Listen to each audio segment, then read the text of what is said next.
Welcome to the workshop. Today we want to talk about shortest paths and distance.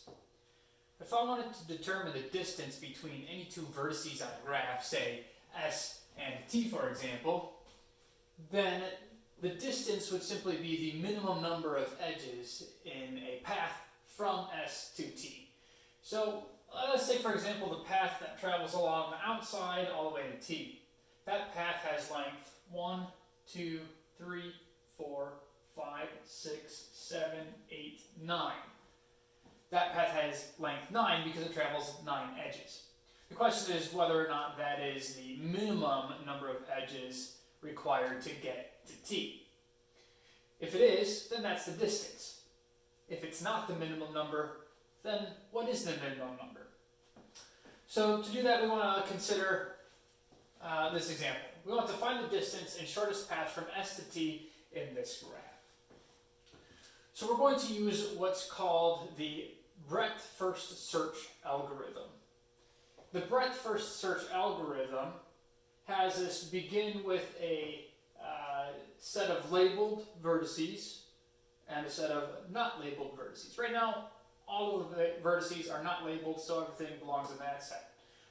We'll begin with S and then increase that set of labeled vertices from there.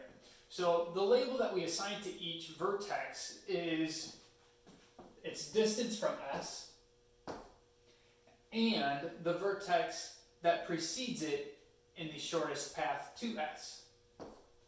So for S, it is a distance of 0 away from itself because you can travel no edges and be at S. And then there's no vertex which precedes it. So now I have a non-empty set of labeled vertices. And I want to consider the vertices that are not labeled, which are adjacent to S, or adjacent to the things that are labeled. So D and A are adjacent to S, so I can label these. So I increase the index here. So now these have a distance of 1, and the vertex that appears just before it in the path is S. That is, S is the predecessor.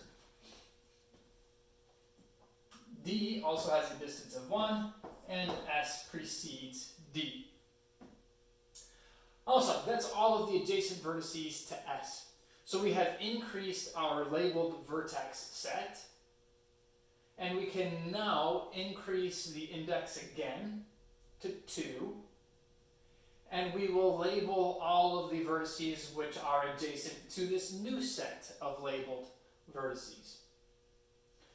So E is adjacent to D, so we can label E with 2 because we increased the index, and it's adjacent to D, so we write that as the predecessor. F is adjacent to A, so we have F as a distance of 2 with predecessor A. And those are all of the new vertices which are adjacent to the labeled vertex set. So again, we have increased the labeled vertex set, adding E and F, and we can increase the index to 3 and label all of the vertices that are now adjacent to something that is labeled.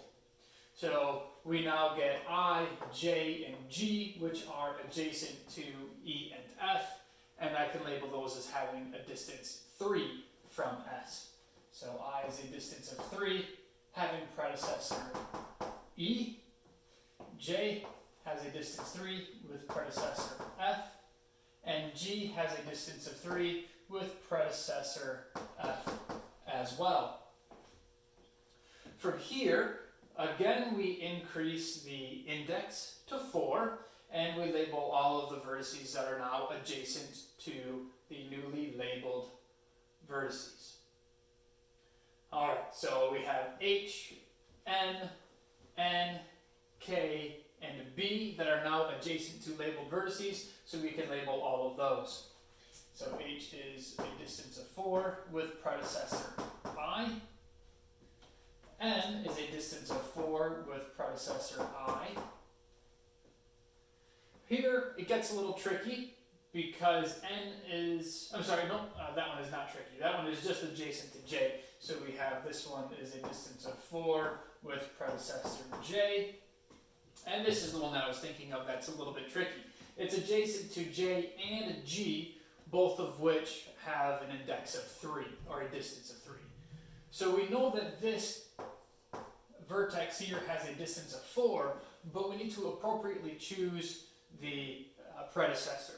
And the standard is to choose the predecessor, which comes first alphabetically. So G comes before J, so we choose G as the predecessor. Excellent.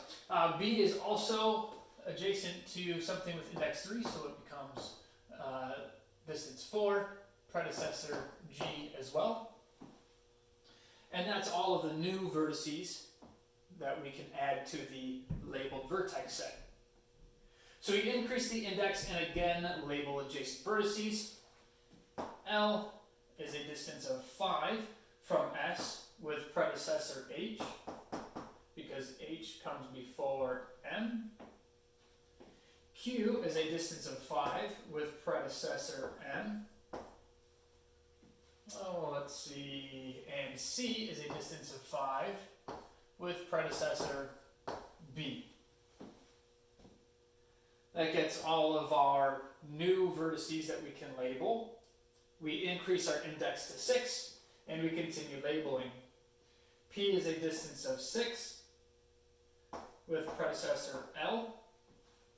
R is a distance of 6 with predecessor Q. O is a distance of 6 with predecessor C. Alright, that gets all of our new adjacent vertices, and we can label our last two vertices with a distance of 7 and predecessor O. Now that we have labeled each of the vertices with their distance from S and their predecessor, we can answer the two questions that are asked. Find the distance and the shortest path. The distance from S to T is exactly the distance that we found here. The distance is 7. The shortest path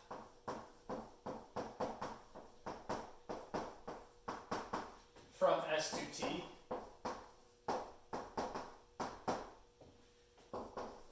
is, well, we can determine this by looking at where we want to end and its predecessor. Let me move on to that. Now we look at the predecessor of that and that predecessor. So we construct our path backwards. So we know we want to end at T. Okay. And we know that O is the predecessor for T. So O gets listed before T. The predecessor for O is C. The predecessor for C is B.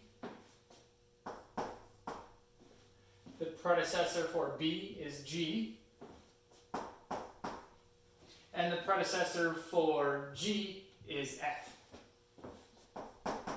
We're almost there. The predecessor for F is A. And the predecessor for A is the initial point S. And that gives us our shortest path from S to T. That's it for this example. Shortly, I'll post another video which continues on in this section. See you guys soon.